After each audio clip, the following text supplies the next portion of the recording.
నమస్తే. ఎంటీఆర్ మసాలా అభిరుచికి స్వాగతం సుస్వాగతం. ప్రతిరోజు పసందైన వంటలతో మిమ్మల్ని అలరిస్తున్న మీ ఎంటీఆర్ మసాలా అభిరుచి ఈ రోజు కూడా కొత్త వంటలతో సిద్ధంగా ఉంది. మరి అవేంటో చూద్దామా?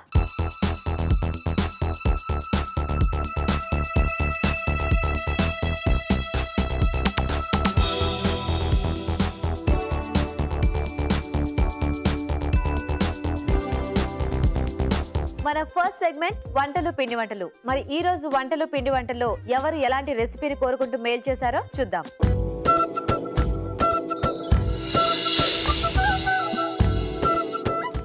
హాయ్ రాజు గారు. హలో అండి.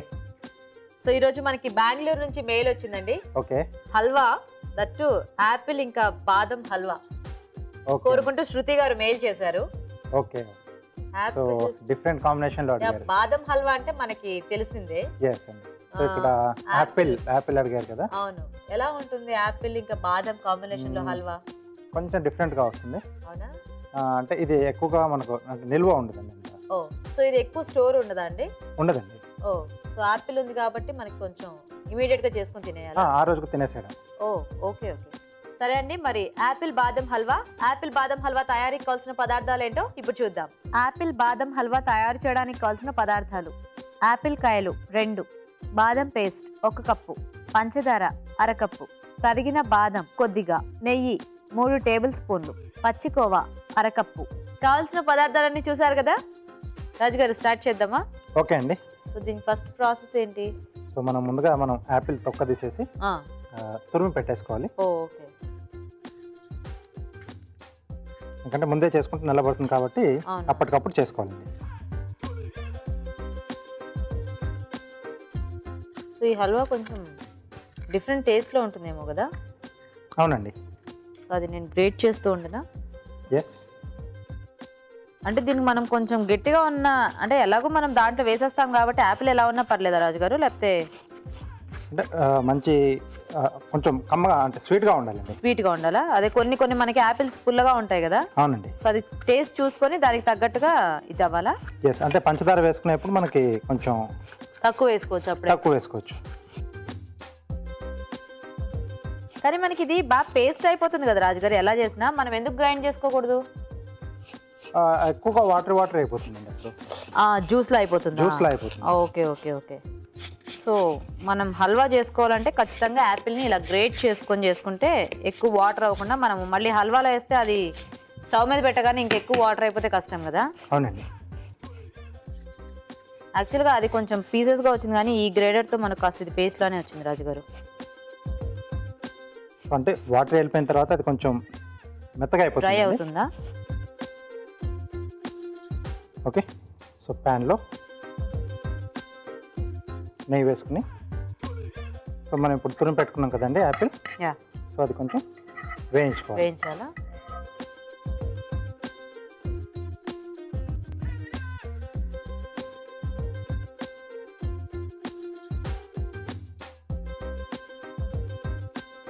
సో ఇది కాస్త వేగాల రాజుగారు?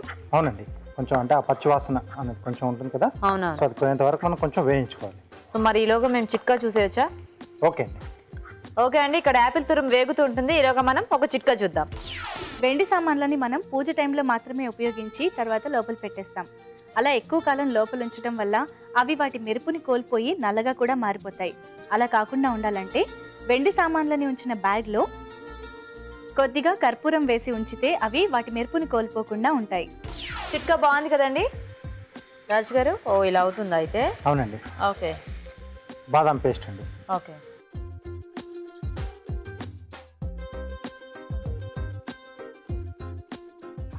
ఇది మనము అంటే మనకి కాస్త డ్రై అవుతుందా రాజు గారు? అంటే క్యూబ్స్ ఎలా కట్ చేసుకోవడానికి, లేకపోతే ఇలా ఎలా ఉంటుంది? ముద్ద అలాగే వస్తుందా? అవునండి. Okay okay. అంటే కొంచెం అలా మీరు కట్ చేసుకునే విధంగా అనుకుంటే ఇంకా సేపు మనం ఎక్కువసేపు వేయించుకోవాలి. అంటే కొంచెం ఎక్కువ దగ్గర పడేంత దానికి అది నెయ్యి కూడా కొంచెం ఎక్కువ పడుతుంది కదా. ఎక్కువ పడుతుందండి. సో ఇలా అయితే మనం కొద్దిగా నేతిలో వేయించుకున్నా సరిపోతుంది. కానీ ఇది ఒక డిఫరెంట్ వెరైటీగా ఉంటుందేమో టేస్ట్ అని నాకు అనిపిస్తుంది. ఎందుకంటే బాదం మనకి చాలా కమ్మగా ఉంటుంది కదా. అవునండి. యాపిల్ ఏమో కాస్త తీయగా పులుపులుగా ఉంటుంది. ఇప్పుడు ఇది తింటుంటే అవి షుగర్ కోవా ఇవన్నీ వేసుకొని ఆ మధ్యలో యాపిల్ తరకలు అలా తగులుతూ డిఫరెంట్ గా ఉంటుంది అనిపిస్తుంది. అంటే చాలా ఊహలు వచ్చేస్తున్నాయి యాక్చువల్ గా, తినే వరకు మనం ఒక కంక్లూజన్ కి రాలేము. ఓకే, సో దీంట్లో పంచదార, ఓకే, సో యాపిల్ స్వీట్నెస్ బట్టి మనం ఎంత కావాలంటే షుగర్ యాడ్ చేసుకోవచ్చు. సో కొంచెం బాగా తీగా తినాలి అనుకునే వాళ్ళు ఇంకా ఎక్కువ అక్కర్లేదు, మీడియం దీంట్లో సరిపోతుంది అనుకుంటే కొంచెం తక్కువ. సో షుగర్ ఎక్కువ తింటే అంత మంచిది కాదు కాబట్టి సరిపడా వేసుకోండి. కొద్దిగా తక్కువైనా పర్లేదు కానీ ఎక్కువ కాకుండా చూసుకోండి. ఓకే, పంచదార కూడా కరిగిపోయింది కదా. యా, సో దీంట్లో పచ్చికోవా అండి. ఓ మళ్ళీ ఇది ఇంకా ఎక్స్ట్రా టేస్ట్. కొద్దిగా దగ్గర పడడానికి కూడా కొంచెం ఎక్కువ హెల్ప్ అవుతుంది కదా, అండ్ అఫ్ కోర్స్ టేస్టీగా కూడా ఉంటుంది.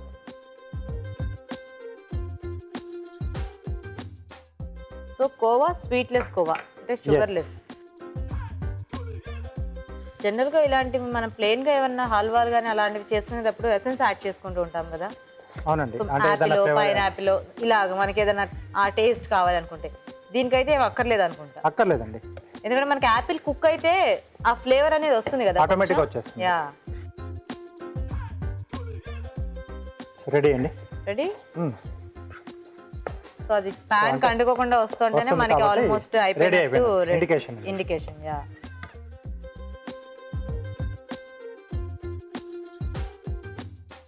సో దీన్ని ముక్కలుగా కట్ చేసి తీసుకోవాలి అనుకుంటే ఇంకొద్దిగా నెయ్యి వేసి ఇంకొంచెం ఎక్కువసేపు వేయించుకోవాలి.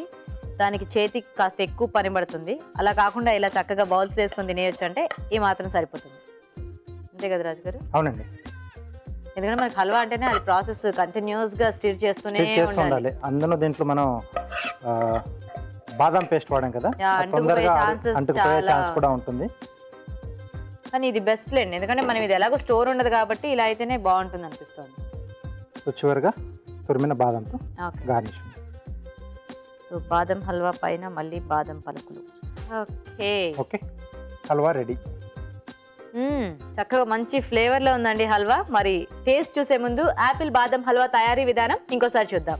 యాపిల్ బాదం హల్వా తయారు చేసే విధానం: యాపిల్ కాయల తొక్క తీసి తురుముకోవాలి. పాన్ లో నెయ్యి వేసి యాపిల్ తురుము వేసి వేగాక బాదం పేస్ట్, పంచదార వేసి దగ్గర పడే వరకు ఉడకనివ్వాలి. తర్వాత పచ్చికోవా వేసి మరింత దగ్గర పడినివ్వాలి. ఆపై సర్వింగ్ బౌల్ లోకి తీసుకుని తరిగిన బాదంతో గార్నిష్ చేసుకుంటే యాపిల్ బాదం హల్వా రెడీ.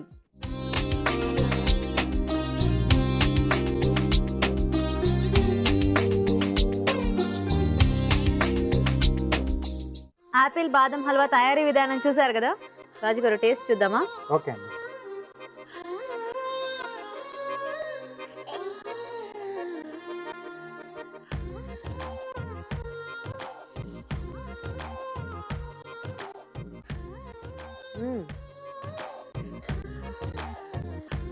కోవా ఇవన్నీ వేసేటప్పటికి చాలా మంచి టేస్ట్ వచ్చింది.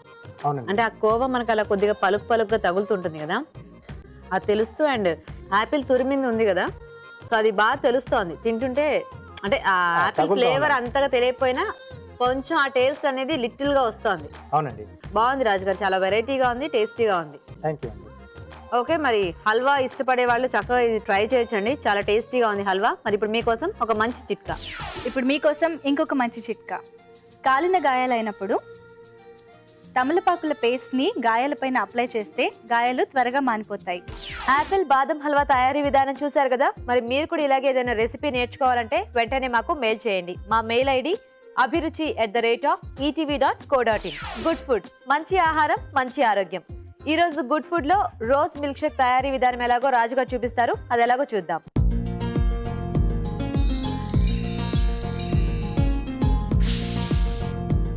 ఓకే, మరి గుడ్ ఫుడ్ లో రోజ్ మిల్క్ షేక్. అవునండి. సో మనకి బేసిక్ గా మిల్క్ షేక్ అంటే మనము ఏవో ట్రై చేస్తూ ఫ్రూట్స్ తో ఉంటాం కదా, కానీ ఈ రోజ్ ఎలా ఉంటుంది? కొంచెం డిఫరెంట్ గా, అంటే ఈజీగానే తయారు చేసుకోవచ్చు మనం. ఓకే, కొంచెం రోజ్ ఫ్లేవర్ లో వస్తుంది. ఓ, సో డిఫరెంట్ మిల్క్ షేక్ అని. సో అంటే మనకి రోజ్ కి పెద్ద స్మెల్ అనేది కూడా ఏమి ఉండదు కదా, మనం మామూలుగా మిల్క్ షేక్ తాగుతూ ఉంటే కొంచెం ఏదైనా ఎసెన్స్ అలా యాడ్ చేసుకుంటూ ఉంటాం కదా. అవునండి. సో దీనికైతే ఆ రోజ్ ఫ్లేవర్ లో ఉంటుంది రాజు గారు. ఎస్ అండి, అంటే కొంచెం మన హైబ్రిడ్ కాకుండా లోకల్ రోజ్ ఫ్లవర్స్ ఉంటాయి కదా. అవునవును, సో వాటికి మంచి ఫ్లేవర్ ఉంటుంది. యా, మంచి ఫ్లేవర్. అంటే మనం ఎప్పుడు పచ్చి రేఖలు తిన్నా కూడా మనకి ఆ టేస్ట్ తెలుస్తుంది కదా. సో వాటితో తయారు చేసుకోవాలి. అవునా? ఓ వావ్. ఓకే అండి, మరి రోజ్ మిల్క్ షేక్ కి కావాల్సిన పదార్థాలు ఏంటో ఇప్పుడు చూద్దాం. రోజ్ మిల్క్ షేక్ తయారు చేయడానికి కావాల్సిన పదార్థాలు: గులాబీ రేకులు 1 కప్పు, కాచి చల్లార్చిన పాలు 1/2 లీటర్, రోజ్ వాటర్ కొద్దిగా, పంచదార 4 టేబుల్ స్పూన్లు, తరిగిన బాదం కొద్దిగా, ఐస్ క్యూబ్స్ తగినన్ని. రాజు గారు, rose milk shake. So first so ఇక్కడ కాచి చల్లార్చిన పాలు తీసుకుంటున్నాం కదండి. ముందుగా మనం మిక్సీ జార్లో గులాబీ పువ్వు రెక్కలు. సో ఈ రేకులు వేసుకొని మనం చేసుకోవచ్చా రాజుగారు? ఇలాగా చేసుకోవచ్చండి. అలాగే పంచదార. ఇప్పుడు మనకి రోజ్ మిల్క్ అంటే కూడా అందరూ కూడా ఈ రోజ్ పెటల్స్ వాడతారా? రోజ్ వాటర్లో రోజ్ మిల్క్ అని మనకి మామూలుగా బయట మనం తాగుతూ ఉంటాం కదా. సో ఈ పెటల్సేనా? కాచి చల్లార్చిన పాలండి. ఓకే. ముందుగా కొద్దిగా పోసుకొని మనం కొంచెం మిక్సీ తిప్పేసి తర్వాత మిగిలిన పోసేస్తాం. Okay okay. సో మీరు ఇప్పుడు అది గ్రైండ్ చేసేస్తారా? అవునండి. ఈలోగా మేము చిట్కా చూసేస్తాం అయితే. ఓకే అండి. ఓకే రాజు గారు, అది మిక్సీ పడుతుంటారండి. ఈలోగా మనం ఒక చిట్కా చూద్దాం. మీకోసం మరో మంచి చిట్కా. సాంబార్ చేసేటప్పుడు చెక్క, లవంగం ఇంకా ఇలాచీ కలిపి పొడి చేసి కలిపితే సాంబారు మరింత టేస్టీగా ఉంటుంది. చిట్కా బాగుంది కదండి.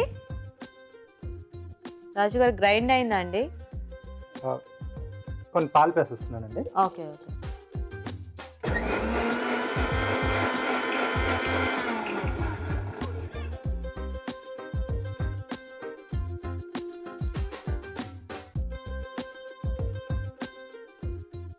ఓకే. సో వీటిని మనం వడగట్టుకోవాలండి.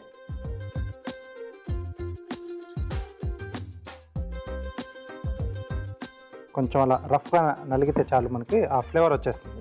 ఓకే. సో దీంట్లో ఒక 2-3 చుక్కలు రోజ్ వాటర్. సో షుగర్ అది అన్ని వేసి గ్రైండ్ చేసాం కాబట్టి ఇది మనం ఒక స్టోర్ కూడా చేసుకోవచ్చు, ఫ్రిడ్జ్లో పెట్టేసుకొని. చేసుకోవచ్చండి. మనకి షాప్స్ లో వాటిలో కొంచెం కలర్ యాడ్ చేస్తారు కదా, పింక్ కలర్ అలాగా. సో న్యాచురల్ గా ఇలా చేసుకోవచ్చు, కలర్స్ అవాయిడ్ చేసుకోండి చక్కగా. బయట రోజ్ మిల్క్ అవి చూస్తుంటే పింక్ కలర్ లో అలా ఉంటుంది కదండి. సో అది కలర్ యాడ్ చేసుకుంటే అలా కలర్ వస్తుంది, కానీ కలర్స్ ఈ మధ్య అంత వాడొద్దు అంటున్నారు కాబట్టి చక్కగా న్యాచురల్ గా ఇలా ఉన్నా కూడా టేస్టీగానే ఉంటుంది. మనకి ఆ ఎసెన్స్ అనేది ఇంపార్టెంట్. ఓకే. దీంట్లో ఐస్ క్యూబ్స్, కొద్దిగా తురిమిన బాదం, రోజ్ పెటల్. మనం కావాలంటే డ్రై ఫ్రూట్స్ కూడా యాడ్ చేసుకోవచ్చు కదా. ఇప్పుడు మీరు బాదం వేస్తే నాకు అలా ఐడియా వచ్చింది. ఇప్పుడు కార్వింగ్, బ్రింజాల్తో కార్వింగ్ ఈరోజు. సో బర్డ్ చేస్తున్నాను. బర్డ్ టేల్ అండి. అలాగే బేస్ కూడా రెడీ అవుతుంది మనకు. ఓకే. సో ఆ బేస్ పార్ట్ టెయిల్ గా వాడుకోవాలన్నమాట. ఎస్. సో ఇక్కడ నుంచి వింగ్స్.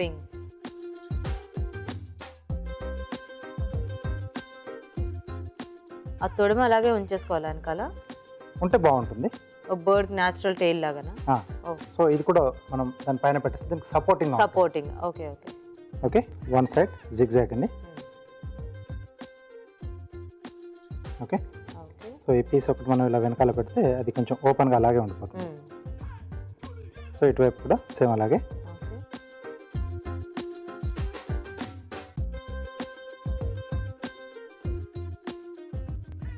సో ఆ బర్డ్ రెక్కలు క్లోజ్ అయిపోకుండా కొంచెం వైడ్ గా ఓపెన్ గా ఉండాలంటే మనం ఆ కట్ చేసుకున్న ఎక్స్ట్రా పీసెస్ ఉంటాయి కదా, అవి దాని వెనకాల పెట్టేస్తే అది ఓపెన్ అయ్యి ఉంటుంది చక్కగా. ఓకే.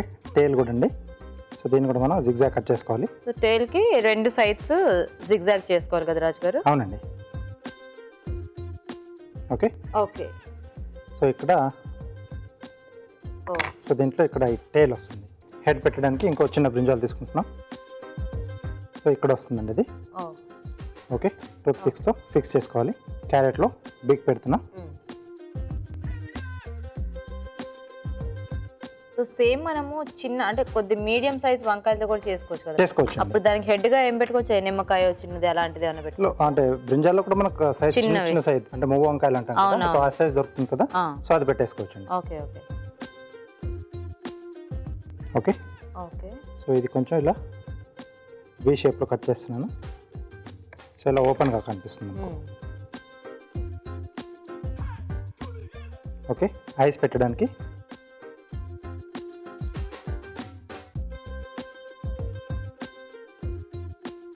దీంట్లో సగ్గుబియ్యం అండి.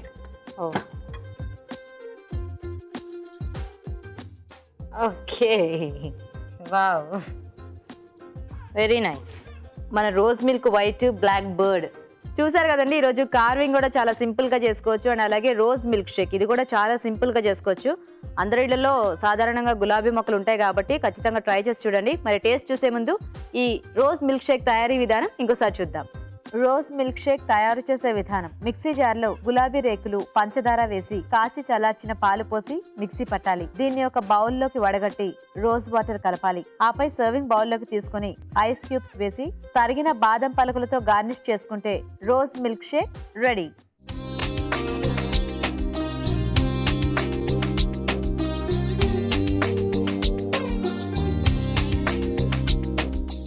రోజ్ మిల్క్ షేక్ తయారీ విధానం చూసారు కదా. రాజు గారు తీసుకోండి మీ గ్లాస్.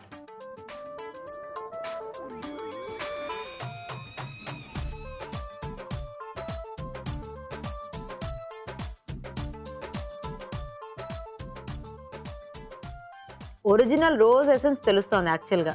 అవునండి, అంటే మనం పెటల్స్ గ్రైండ్ చేసాం కదా, బేసిక్ గా యా మనం పెటల్ నవిలితే ఆ ఫ్లేవర్ ఎలా ఉంటుంది అంటే మనకు షుగర్ ఉండదు అప్పుడు ఉట్టిది పచ్చి తిన్నప్పుడు, కానీ ఇలా గ్రైండ్ చేసి షుగర్ యాడ్ చేసాం కదా, ఆ ఫ్లేవర్ అనేది బాగా తెలుస్తుంది రోజ్ ది. అవునండి, అండ్ యాక్చువల్ గా నాకు తెలిసి రోజ్ వాటర్ ఇంకా మనం యాడ్ చేసుకోకపోయినా కూడా ఆ ఒరిజినల్ ఫ్లేవర్ అనేది వచ్చేస్తుంది. వావ్, వెరీ నైస్ రాజు గారు. చక్కగా గులాబీ పూలు మనకి ఇంట్లో ఉన్న చెట్లకి అది వాడిపోయిన అవన్నీ మనం పాడేస్తూ ఉంటాం కదా, అలా కాకుండా ఇలా యూజ్ చేసుకోవచ్చు కదా వీటిని. అండ్ సమ్మర్ లో ఇది ఒక వెరైటీగా కూడా ఉంటుంది. Very nice. సో చూసారు కదండి, చాలా సింపుల్ గా చేసుకోవచ్చు అండ్ టేస్టీగా కూడా ఉంది. ఇది ఒక వెరైటీ మిల్క్ షేక్, ట్రై చేసి చూడండి మీరు కూడా. ఇప్పుడు మీకోసం మరో మంచి చిట్కా. బాగా సాఫ్ట్గా ఉండే బ్రెడ్ని కట్ చేసేటప్పుడు ఒక్కోసారి విరిగిపోతూ ఉంటుంది. అలాంటప్పుడు చాకుని ముందుగా స్టవ్ మీద కొద్దిసేపు వేడి చేసి ఇది వేడిగా ఉన్నప్పుడే బ్రెడ్ని కట్ చేస్తే ఈజీగా కట్ అయిపోతుంది. మన నెక్స్ట్ సెగ్మెంట్ కొంచెం కారంగా.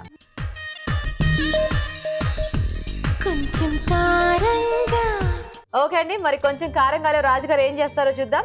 రాజుగారు ఈరోజు ఏం చేస్తారు? కొంచెం వెరైటీగా పరోటా చేస్తున్నానండి, cabbage paratha. So cabbage basic గా వంటల్లో అంటే కూరలే ఎక్కువ మంది ఇష్టపడరు, కానీ ఈ రోజు మీరు పరోటా ఎలా చేసుకోవాలో చూపిస్తారు. అప్పుడైతే హ్యాపీగా క్యాబేజ్ ని కూడా మనం రెగ్యులర్ గా తీసేసుకోవచ్చు. ఓకే, మరి క్యాబేజ్ పరోటా కావాల్సిన పదార్థాలు ఏంటో ఒకసారి చూద్దాం. క్యాబేజ్ పరోటా తయారు చేయడానికి కావాల్సిన పదార్థాలు: క్యాబేజ్ తురుము 1 కప్పు, తరిగిన పచ్చిమిరపకాయలు 2, తరిగిన అల్లం 1 టీ స్పూన్, ఉప్పు తగినంత, జీలకర్ర 1 టీ స్పూన్, గోధుమ పిండి 1 కప్పు, నూనె 3 టేబుల్ స్పూన్లు, తరిగిన కొత్తిమీర కొద్దిగా. కావాల్సిన పదార్థాలన్నీ చూసారు కదండి. రాజుగారు స్టార్ట్ చేద్దామా పరోటా? ఓకే అండి. స్టఫింగ్ రెడీ చేయాలా ఫస్ట్? క్యాబేజ్ కొంచెం వేయించుకోవాలండి. అవును, మరి పచ్చిది అసలు బాగోదు కదా. కొద్దిగా జీలకర్ర, ఓకే, అలాగే సన్నగా తురిమిన అల్లం, తరిగిన పచ్చిమిరపకాయలు, ఓకే,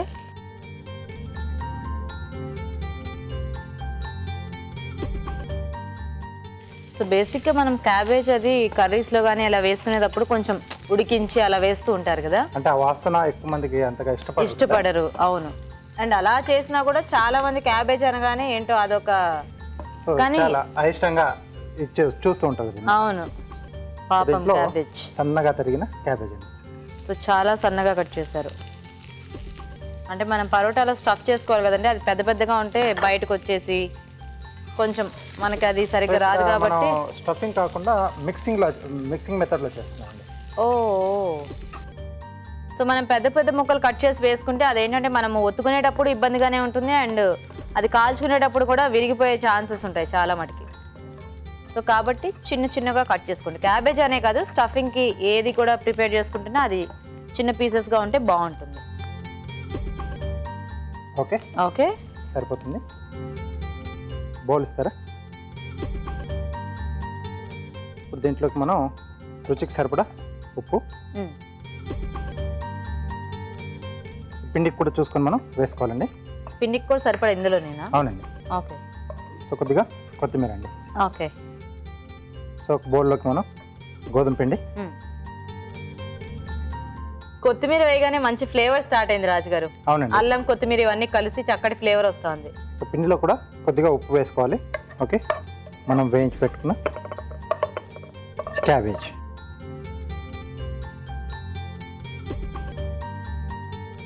సో దీంట్లో కొద్దిగా మనం వాటర్ వేసుకున్నాను. మామూలు చపాతీ పిండిలా కలిపేసుకోవాలి.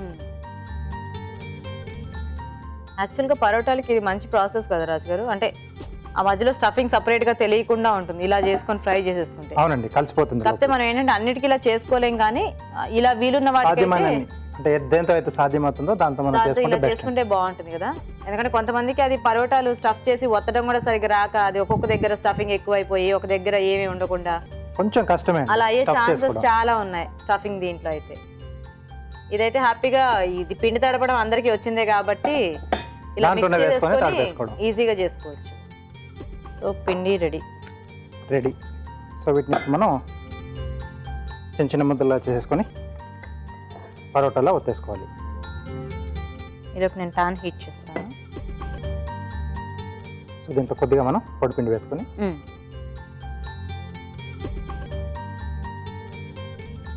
సో మనకి యాక్చువల్గా ఇదే చక్కగా వేడివేడిగా చేసుకుంటే పరోటాలోనే మనకి కారం అన్నీ ఉన్నాయి కాబట్టి ఉట్టిది అలా తినేయచ్చు కదా. డైరెక్ట్గా కూడా తీసేసుకోవచ్చు. ఏదంటే కర్డ్ కానీ ఏమైనా పెట్టుకుంటే సరిపోతుందేమో. అంత బాగుంటుంది. రైతా ఎందుకంటే అందులో మళ్ళీ స్పైసెస్ ఉండి మళ్ళీ మనం కర్రీలో స్పైసెస్ అని యాడ్ చేసుకొని చేసుకుంటాం కదా, అది మళ్ళీ కాస్త ఎక్కువ హెవీగా అయిపోతుంది.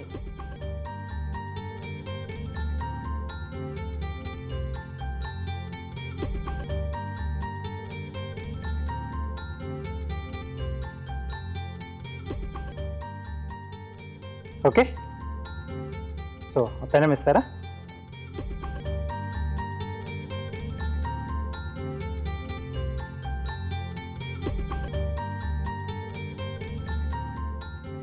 ఇలా అయితే మనకి పరోటాలు కొంచెం పల్చగా కూడా వస్తాయి కదా రాజు గారు. అవునండి, అంటే నార్మల్వి మనము కొద్దిగా బయటకు వచ్చేమన్నట్టు మందంగా చేసుకుంటాం కదా, ఇవైతే ఆ బాధ ఉండదు కాబట్టి చక్కగా రెగ్యులర్ గా మనం మామూలు పుల్కాలు అలా చేసుకుంటాం. దీంట్లో చేసుకోవచ్చు. అంటే దాని మీద కొంచెం ఒక్క ఇది ఉన్నా కూడా మనకి బానే ఉంటుంది, మరి ఎక్కువ మందంగా ఉండకుండా.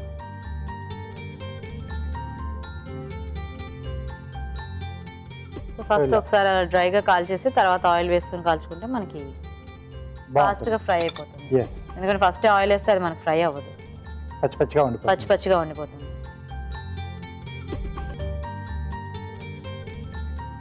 ఓకే, సో రెడీ అయిపోయిందండి.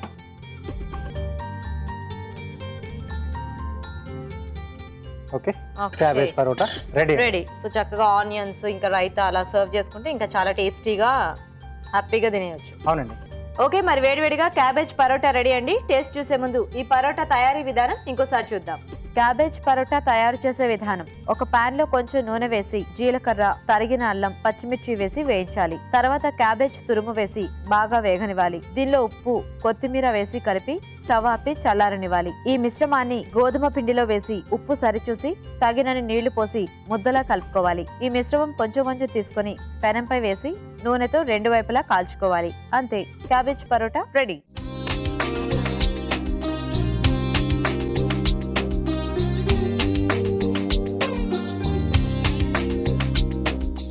క్యాబేజ్ పరోటా తయారీ విధానం చూసారు కదా రాజు గారు. టేస్ట్ చూద్దామా? ఓకే, ఇది చక్కగా చాలా పల్చగా వచ్చింది. అవునండి, వెరీ నైస్.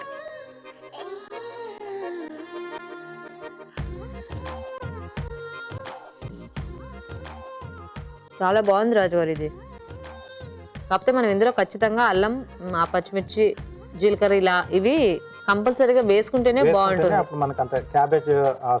తగ్గి ఈ అల్లం టేస్ట్ ఇవన్నీ బాగా తెలుస్తూ ఉంటాయి. ఎందుకంటే కొంతమందికి అల్లం కూడా ఇష్టం ఉండదు కదా, కానీ ఇలా వేసుకుంటే మనకి అల్లం తగలదు కాబట్టి ఆ ఫ్లేవర్ తెలుస్తుంటది. కాబట్టి ఇలా ట్రై చేస్తేనే ఇది మంచి పద్ధతి అనుకుంటా. అవునండి, క్యాబేజ్ కొంచెం తీసుకోవడానికి, అంటే ఇష్టం లేని వాళ్ళు కూడా ఇలా అయితే చక్కగా తినేయచ్చు.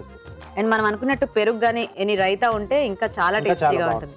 సో వీలైతే దీనిపైన కొంచెం వెన్న కూడా రాసుకొని తినేయచ్చు కదా. యా, వేడివేడిగా క్యాబేజ్ పరోటా చాలా టేస్టీగా ఉందండి. పిల్లలు తినని వాళ్ళకు కూడా ఇలా పెడితే చక్కగా తినేస్తారు. ట్రై చేసి చూడండి ఇలాగా. ఇప్పుడు మీ అందరి కోసం మరో మంచి చిట్కా. మీకోసం ఇంకొక మంచి చిట్కా. చాకుల పైన కానీ కత్తెర్ల పైన కానీ తుప్పు పట్టినట్లయితే రసం పిండేసిన నిమ్మ చెక్కతో వాటిని శుభ్రం చేస్తే గనక తుప్పు ఈజీగా వదిలిపోయి మళ్ళీ కొత్త వాటిలా మెరుస్తాయి. ఇప్పుడు మన నెక్స్ట్ సెగ్మెంట్ వెరైటీ వంటకం. మరి ఈ రోజు వెరైటీ వంటకంలో ఎవరు ఏ ప్లేస్ నుంచి వచ్చి వెరైటీ వంట చేస్తారో చూద్దామా?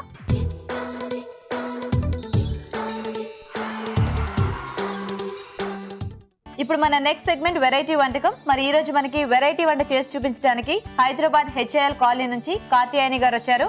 హాయ్ కాత్యాయని గారు. హాయ్ అండి. బాగున్నారా? బాగున్నానండి. సో వెరైటీ వంట చూస్తున్నారా ప్రోగ్రామ్ ని? చూస్తారు, రోజు డైలీ వాచ్ చేస్తాం. మీ అభిరుచి రకరకాల వెరైటీ వంటలు చేస్తున్నారు కదా మీలాగా బోర్డు మంది వచ్చి. చాలా మంది చేస్తాం, మేము కూడా ఇవి చూసి ఇంట్లో ప్రిపేర్ చేస్తుంటాం. అవునా? ఇంతకీ ఈ రోజు మీరు ఏం వెరైటీ వంట చేస్తున్నారు? మసాలా నేతి బీరకాయ. మసాలా నేతి బీరకాయ. అవునండి. నేతి బీరకాయ తక్కువ వాడుతుంటారు అందరూ. సో దాంతో మీరు మసాలా కర్రీ చేస్తున్నారా? ఓకే అండి. మరి మసాలా నేతి బీరకాయ తయారీకి కావాల్సిన పదార్థాలు ఏంటో ఒకసారి చూద్దాం. మసాలా నేతి బీరకాయ తయారు చేయడానికి కావాల్సిన పదార్థాలు: తరిగిన నేతి బీరకాయలు 2, తరిగిన పచ్చిమిరపకాయలు 4, ఆవాలు 1/2 టీ స్పూన్, జీలకర్ర 1/2 టీ స్పూన్, పసుపు చిటికెడు, కరివేపాకు 2 రెమ్మలు, జీలకర్ర ధనియాల పొడి 1 టేబుల్ స్పూన్, తరిగిన టొమాటోలు 2, పచ్చి కొబ్బరి తురుము 2 టేబుల్ స్పూన్లు, కారం తగినంత, బిర్యానీ ఆకు 1, దాల్చిన చెక్క కొద్దిగా, తరిగిన ఉల్లిపాయ 1, నూనె 3 టేబుల్ స్పూన్లు. ఓకే, సో స్టార్ట్ చేద్దామా అండి? ఓకే. కొంచెం ఒక 1/2 స్పూన్ లేదంటే 1 స్పూన్ ఆయిల్ వేయాలి. ఏం చేస్తామంటే ఫస్ట్ కొంచెం ఆనియన్స్ ఏంటంటే పచ్చివి కదా ఇవి, కొంచెం స్మెల్ పోవడానికని వేయించాలి. ఓకే. అంటే ఫస్ట్ ఎందుకు వేయిస్తున్నామంటే సడన్ గా మనం ఒకేసారి పచ్చిది వేసేస్తే కర్రీ అంతా పచ్చివాసన వస్తుంది కదా. ఫస్ట్ కొంచెం హైలో పెట్టేసుకుని వేపేయాలి అటు ఇటుగా. పెద్ద పెద్ద ముక్కలు కట్ చేశారేంటి మీరు? వేగిపోతాయి ఎట్లా అని. ఏంటంటే ఉల్లిపాయలు తొందరగా ఎగుతాయి కదా. అవును. మరీ చిన్న అంటే మాడిపోతాయి ఇవి. కర్రీలోకి ఇలా ఉండవు, పేస్ట్ చేసేస్తాం మనం. అంటే ఇప్పుడు ఇది ఏంటంటే ఇది మన నేతి బీరకాయ మసాలా చేస్తున్నాం కదా. మసాలా అంటే గ్రేవీకి మనం పేస్ట్ చేస్తాం అనమాట. మసాలా వేసి ఇప్పుడు ఇది ఉల్లిపాయలు వేయించి గ్రైండ్ చేస్తారు. ఇది కొంచెం లైట్ గా వేగింది కదా. ఇప్పుడు ఏం చేద్దామంటే టమాటా పీసెస్ ఒక 2 పెద్ద ఉల్లిపాయలు తీసుకున్నాం కదా. ఒక టమాటా 2 టమాటాలైనా కొంచెం మనవి కూడా అటు ఇటుగా వేపాలి. ఇప్పుడు ఈ 2 కలిపి పేస్ట్ చేయాలి. ఇది కూడా మళ్ళీ పచ్చి కొబ్బరి కూడా 1 కప్పు. Okay okay. ఇప్పుడు ఈ నేతి బీరకాయలనేమో ఇలా చేశారా? అలా చేస్తాను. కొంచెం లోపల గింజలు తీసేసి అందులో అప్పుడు స్టఫింగ్ మనం మసాలా పెడతాం అనమాట. ఓహోహో. ఇప్పుడు మనం స్టవ్ ఆఫ్ చేసేసుకుందాం. ఓకే. మరి కొబ్బరి వేయించుతారు అంటే ఈ 2 గ్రైండ్ అయిన తర్వాత లాస్ట్ లో కొబ్బరి వేసేద్దాం. Okay okay. జార్లో వేసేద్దాం. జార్లో వేసేద్దాం.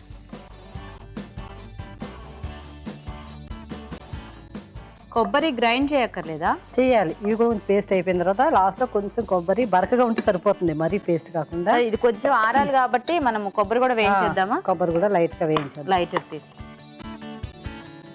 ఇది మామూలుగా ఆయిల్ వేయవసరం లేదు, జస్ట్ డ్రైగా.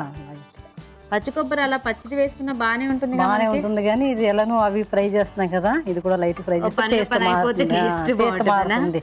మళ్ళీ అది పచ్చిగా ఉండిపోయి ఇది అంటే 2 వేగుతాయి కదా, అప్పుడు ఒకటే టేస్ట్ వస్తుంది అనమాట తినేటప్పుడు. అందుకని చెప్పి లైట్ గా స్టవ్ ఆఫ్ చేద్దాం గీత. ఓకే. ఇది కూడా చల్లారిన తర్వాత 3 గ్రైండ్ చేసేద్దాం. కలిపి గ్రైండ్ చేయాలి? కలిపి చేయొచ్చు, లేదనుకుంటే ఫస్ట్ అది అయిన తర్వాత తీసేసి ఇది వేయచ్చు. సో మరి ఫస్ట్ ఇది గ్రైండ్ చేద్దాం. ఫస్ట్ ఇది చేసిన తర్వాత నెక్స్ట్ కొబ్బరి వేద్దాం. అక్కడ మిక్సీ ఉంది చూడండి, కింద పట్టుకోకుండా కాలుతుంది.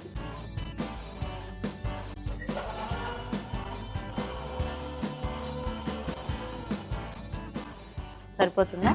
సరిపోతుంది. ఇది వేసేద్దామా?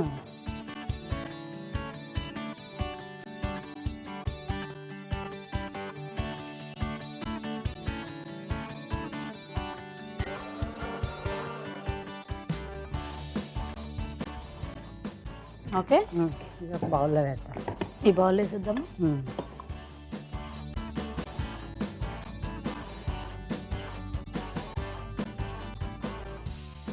స్టవ్ వెలిగించండి. ఓకే. సో ఇప్పుడు ఇంకా మనకి కర్రీ స్టార్ట్ అనమాట. ఇప్పుడు మళ్ళీ బాగా వేడెక్కింది కదా, ఆయిల్ వేసుకుందాం. వేసేసేయండి. సో ఇంకా నేతి బీరకాయతో ఎలాంటి వెరైటీస్ చేస్తారు మీరు? నేతి బీరకాయతో ఎక్కువగా బజ్జీలు వేస్తాం. బజ్జీలు ఎక్కువగా వేస్తుంటారా? ఓకే. ఆయిల్ అయింది కదా. ఇప్పుడు ఇది మనం బిర్యానీలో వేసుకుంటాం కదా, ఇది ఎందుకు వేస్తామంటే కొంచెం స్మెల్ బాగుంటుంది కదా. అవును, అది ఎలానో నేతి బీరకాయ అంటే కొంచెం చప్పగానే ఉంటుంది కాబట్టి కొద్దిగా మసాలా మనకి ఎలాగో మసాలా కర్రీ అన్నాం కాబట్టి ఆ మసాలా ఫ్లేవర్ కోసం ఇదే. అది పెద్దవాళ్ళు కూడా మన ఇంట్లో తినడానికి కూడా తక్కువగా వేస్తాం అన్నమాట మనం. అందరు పిల్లలు తినడానికి ఉంటుంది, పెద్దవాళ్ళు తినడానికి ఉంటుంది కదా. సొట్టి బిర్యానీ ఆకు, దాల్చిన చెక్క అంతే. చెక్క అది కూడా ఒక్క చిన్నది, ఇంకా మసాలా దినుసులు ఏం అక్కర్లేదు, ఏం అవసరం లేదు. లైట్ గా ఆవాలు, ఓకే. నెక్స్ట్ జీలకర్ర, ఓకే. ఇవి పచ్చిమిర్చి. మనం తినే కారం బట్టి చూసుకొని సిమ్లో పెట్టి అది అయ్యే లోపల ఏం చేద్దామంటే కొంచెం మనం దీంట్లో యాడ్ చేయాలి కదా, కారం వేద్దాం 1 స్పూను. ఓహో, ఇందులో పచ్చిది అలా యాడ్ చేసుకోవాలా? పచ్చి దాంట్లోనే మనం ఇప్పుడు కారం, ఇదేంటంటే ధనియాలు జీలకర్ర పౌడర్, ఇది వేయించేసి పౌడర్ ఇది కొంచెం మనం 2 స్పూన్స్ వేసుకోవచ్చు. నెక్స్ట్ పసుపు 1/2 స్పూను. ఇవన్నీ మనం ఏం చేయాలంటే కలిపెట్టాలి, మొత్తం అంతా కలిసిపోవాలి ఇవన్నీ. Okay okay. మనం యాక్చువల్గా గ్రైండ్ చేసేటప్పుడు వేసేసుకోవచ్చు కదండి ఆ ఉప్పు కారం ఇవన్నీ. అవన్నీ గ్రైండ్ అయిపోతాయి కదా, ఇప్పుడు ఇలా వేస్తే టేస్ట్ బాగుంటుంది. ఇది అందులో నేతి బీరకాయ మనం ఫస్ట్ ఏం చెప్పని చప్పగా ఉంటుంది, ఇది టేస్ట్ ఎలానో కొంచెం చప్పగా ఉంటుంది కాబట్టి దీనికి టేస్ట్ పెంచడానికి మనం అన్ని సపరేట్ గానే కలుపుకోవాలి. మరి ఉప్పు వేయలేదు ఇందులో? లైట్ గా తర్వాత వేద్దాం మనం. ఓకే. మళ్ళీ గ్రేవీ వేస్తాను కదా దాని పేద నేను.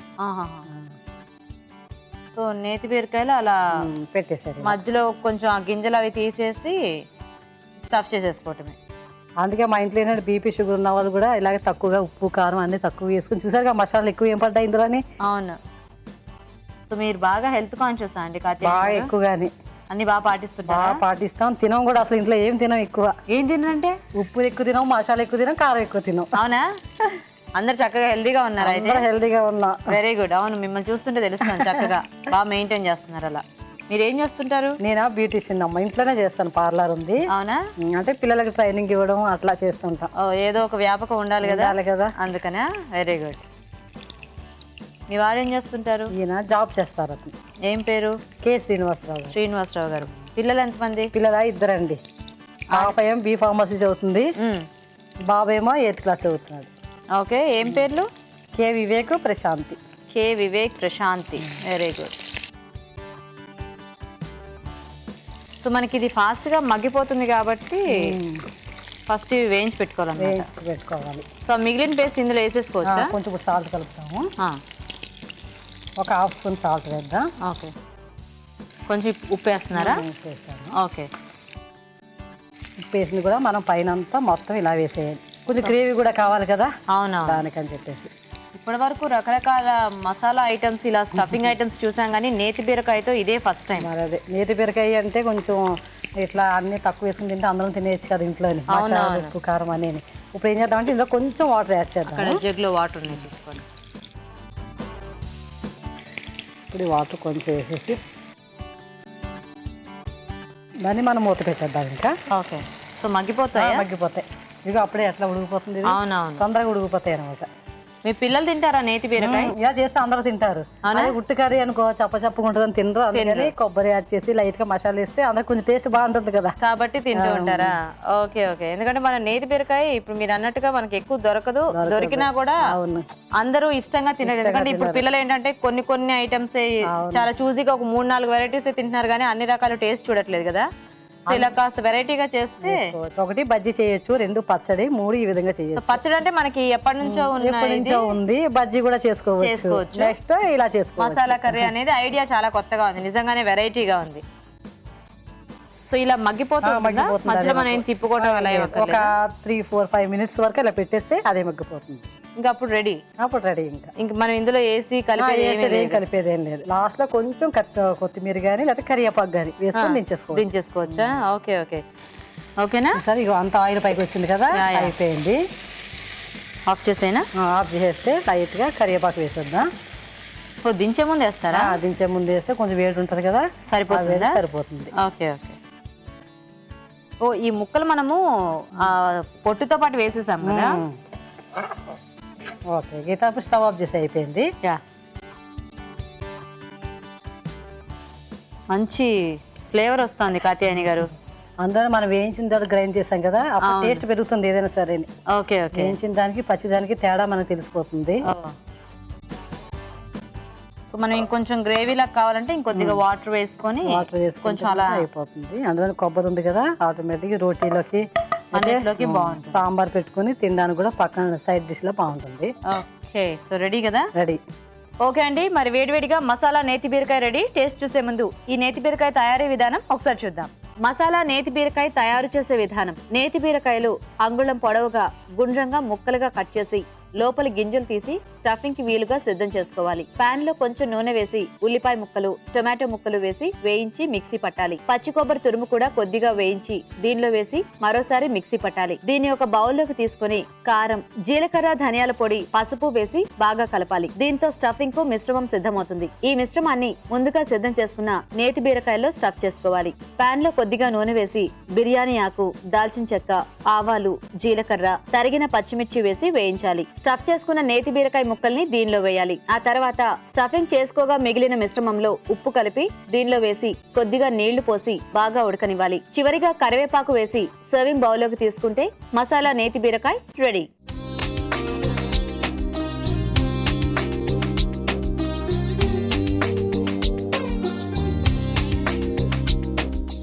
మసాలా నేతి బీరకాయ తయారీ విధానం చూసారు కదా కాత్యాయని గారు, చూద్దాం ఇప్పుడు టేస్ట్ ఎలా ఉందో. ఎలా ఉందో చూద్దాం గీత. తీసుకోండి. ముక్క కూడా చక్కగా మెత్తబడిపోయింది.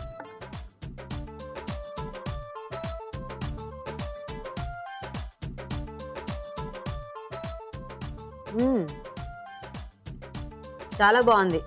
ఓకే, చక్కగా కొబ్బరి ఊరికే అలా గ్రైండ్ చేసారు కదా ఒక్కసారి, సో అది ఆ కొబ్బరి తగులుతూ అండ్ ఈ మసాలా కూడా ఎక్కువ మసాలా ఫ్లేవర్ ఏం లేకుండా కొంచెం పుల్లగా రావడానికి టమాటా వేసాం కాబట్టి టమాటా వేసారు కాబట్టి సరిపోయింది. అదే ఆ పులుపు, కొంచెం కారం, ఆ మసాలా టేస్ట్ అన్ని కరెక్ట్ గా సరిపోయాయి. అండ్ ముక్క కూడా చాలా ఫాస్ట్ గా మెత్తబడిపోయింది అండ్ తింటుండే కూడా చాలా సాఫ్ట్ గా ఉంది. చాలా బాగుందండి. Okay, thank you Geetha. So నేతి బీరకాయ అయితే ఇది ఒక మంచి వెరైటీ అండి. మీరు కూడా ట్రై చేసి చూడండి. కొంచెం ఎక్కువ క్వాంటిటీలో తీసుకోవచ్చు ఇలా అయితే. మరి ఇప్పుడు మీకోసం ఒక మంచి చిట్కా. మీకోసం ఎంటీఆర్ మసాలా వారి చిట్కా. చపాతీలు చేసేటప్పుడు చపాతీ పిండిని వేడి నీళ్లతో కలిపితే చపాతీలు మృదువుగా వస్తాయి. కాత్యాయని గారు చాలా మంచి వెరైటీ వంట చేసి చూపించారండి ఈరోజు. Thank you so much. Okay, thank you. మీరు మా ప్రోగ్రామ్ లో పార్టిసిపేట్ చేసినందుకు మీకు ఈటీవీ అభిరుచి నుంచి ఒక మంచి గిఫ్ట్ అండి. Okay, thank you. చూద్దామా ఎలా ఉందో మీ చీర. నచ్చిందా మీకు? బాగుంది, కలర్ బాగుంది. చాలా బాగుంది కదా, pink colour. Thank you so much. ఇలాగే చక్కగా మీరు ఇంకా వెరైటీస్ ట్రై చేస్తూ ఉండండి. ఓకేనా? ఓకేనండి, మరి చూసారు కదా ఇవాళ వెరైటీ వంటని. మీరు కూడా ఇలాగే మా స్టూడియోకి వచ్చి మా ప్రోగ్రామ్ లో పార్టిసిపేట్ చేయాలంటే వెంటనే మాకు SMS చేయండి. SMS చేయాలంటే ABR అని టైప్ చేసి స్పేస్ ఇచ్చి మీ పేరు, చిరునామా టైప్ చేసి 562635 కి SMS చేయండి. SMS డీటెయిల్స్ నోట్ చేసుకున్నారు కదా. మరి ఈ రోజు మనం చూసిన 4 వంటల్లో రోజ్ మిల్క్ షేక్ తప్ప మిగతా వంటల్లోని పోషక విలువలు డాక్టర్ అరుణ గారు చెప్తారు. ఈ రోజు వంటలు, పిండి వంటలు చూసిన యాపిల్ బాదాం హల్వా. నేను ఎప్పుడు చెప్పేదేనండి, ఫ్రూట్స్ లాగా తీసుకోవాలి. యాపిల్లో ఎన్ని రకాల పోషక విలువలు ఉంటాయో తెలుసా? ఈ ఫైటోకెమికల్స్ అనేవి యాపిల్లో చాలా ఎక్కువ ఉంటుందండి. ఇప్పుడు మనము పీల్చుకునేది ఆక్సిజన్ అనమాట, అంటే గాలి పీల్చుకోవడం. ఈ ఆక్సిజన్ కార్బన్ డైఆక్సైడ్ని రిలీజ్ చేస్తుంది. 6th స్టాండర్డ్ సైన్స్ స్టూడెంట్ కూడా ఇవన్నీ తెలుసు. కాకపోతే ఈ ఆక్సిజన్ పీల్చుకోవడం మూలాన చాలా మటుకు బాడీలో ఫ్రీ రాడికల్స్ కూడా రిలీజ్ అవుతూ ఉంటుంది. అండ్ మెటబాలిజం, డైజెషన్ మూలాన కూడా ఈ ఫ్రీ రాడికల్ యాక్టివిటీ అనేది బాడీలో పెరిగిపోతూ అవి హెల్దీ సెల్స్ని, అంటే మంచి ఆరోగ్యకరమైన సెల్స్ని కూడా డ్యామేజ్ చేస్తూ ఉంటుంది అనమాట. సో ఎప్పుడైతే ఈ క్వాంటిటీ పెరిగిపోతూ ఉంటుందో, ఈ మోతాదు, ఫ్రీ రాడికల్ మోతాదు, మనకు క్యాన్సర్ లాంటి జబ్బులు రావడానికి కూడా ఛాన్సెస్ ఎక్కువ ఉంటుంది. ఇది ఫ్యాక్ట్. సో ఇప్పుడు ఒక యాపిల్ని కట్ చేసి ఉంచామనుకోండి, కొద్దిసేపట్లో అది బ్రౌనిష్ కలర్ అయిపోతూ ఉంటుంది. అదే ఆక్సిడేషన్. సో మనకు కావాల్సింది ఏంటంటే బాడీలో ఈ ఆక్సిడేషన్ అనేది తగ్గిపోతూ యాంటీ ఆక్సిడెంట్స్ అనేవి ఎక్కువ మనకు ఉండాలన్నమాట. అందులో ముఖ్యంగా చెప్పుకోవాలంటే ఫ్రూట్స్లో యాంటీ ఆక్సిడెంట్స్ ఎక్కువ ఉండాలి. అందుకే నేను చెప్తాను, యాపిల్ కూడా కట్ చేసి తొక్క తీసేసి, అంటే తొక్క ఇప్పుడు వ్యాక్స్ పూస్తున్నారు కాబట్టి కొంతమంది అలా తీయాలని కూడా అంటున్నారు. కానీ నన్ను అడిగితే బాగా వాష్ చేసి టవల్తో బాగా తుడిచేసి తర్వాత మనం కొరుక్కొని తింటేనే అందులో ఉన్న బెనిఫిట్స్ అన్నీ మనకు వస్తాయి. అంటే పండులాగా అలా. ఇప్పుడు వాటర్ మెలన్ అనుకోండి, అవి కూడా పెద్ద పెద్ద ముక్కల కింద కట్ చేసేసి, ఒకప్పుడు మనం ఎలా తినేవాళ్ళం చిన్నప్పుడు, అంటే ఒక 10-20 years బ్యాక్ కూడా అలానే డైరెక్ట్గా కొరుక్కొని తినేవాళ్ళం. ఇలా చిన్న చిన్న ముక్కల కాన్సెప్ట్ అనేది ఉండేది కాదు. సో నా ఉద్దేశంలో మీరు యాపిల్ కూడా అలా తింటేనే చక్కగా దాని యాంటీ ఆక్సిడెంట్ యాక్టివిటీ కూడా పెరిగిపోయి బాడీ చక్కగా హ్యాపీగా ఉంటుంది.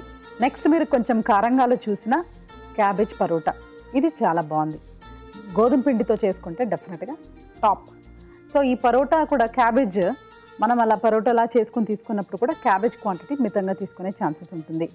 ఒక్క థైరాయిడ్ పేషెంట్స్ ఒక్కళ్ళకే వాళ్ళకి మాత్రమే క్యాబేజ్ అనేది తరచు, నేను మళ్ళీ రిపీట్ చేస్తున్నాను, తరచు అంటే ఎవ్రీ థర్డ్ డే లేకపోతే వారంలో 3-4 సార్లు క్యాబేజ్ వాడకుండా ఎప్పుడో ఒకసారి అలా వాడుకోవడం అనేది అలవాటు చేసుకుంటే బాగుంటుంది.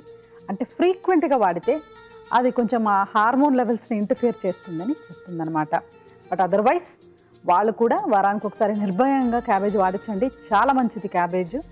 అలా అది కూడా మనం ఇలా వీటితో పరోటాలా చేసుకుంటే ఇక తిరుగులేదు. ఇక ఆఖరిగా మసాలా నేతి బీరకాయ, ఇందులో కూడా ఫాల్ట్ ఏం లేదండి, నీట్గా ఉంది. మసాలా కూడా మనం లిమిట్గా తీసుకున్నామంటే మంచిది.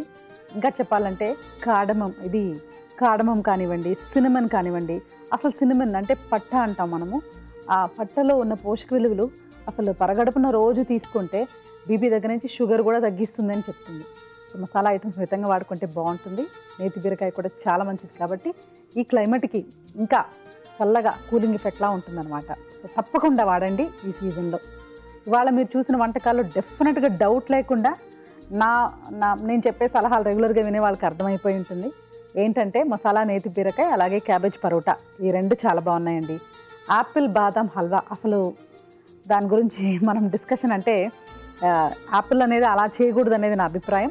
కానీ యాపిల్ని ఎలా తినాలో కూడా మీకు చెప్పాను కదా, అలా తీసుకుంటే అందులో ఉన్న పోషక విలువలు మనకు బాగుంటాయి. రెసిపీ పరంగా ఆఖరిగా చూసిన 2 రెసిపీస్ నోట్ చేసుకొని ట్రై చేయండి. రాజు గారు ఈరోజు రెసిపీస్ అన్ని చాలా ఇంట్రెస్టింగ్ గా ఉన్నాయి యాక్చువల్గా. ఎందుకంటే వెరైటీగా హల్వా చాలా వెరైటీగా ఉంది, అండ్ మిల్క్ షేక్ మనం ఇంట్లో చక్కగా చేసుకున్న రోజ్ ఫ్లేవర్ తగ్గకుండా రావటం అనేది చాలా బాగుంది. పరోటా, ఎవ్రీథింగ్, నేతి బీరకాయ మసాలా కూడా చాలా టేస్టీగా ఉంది కదా. అవునండి.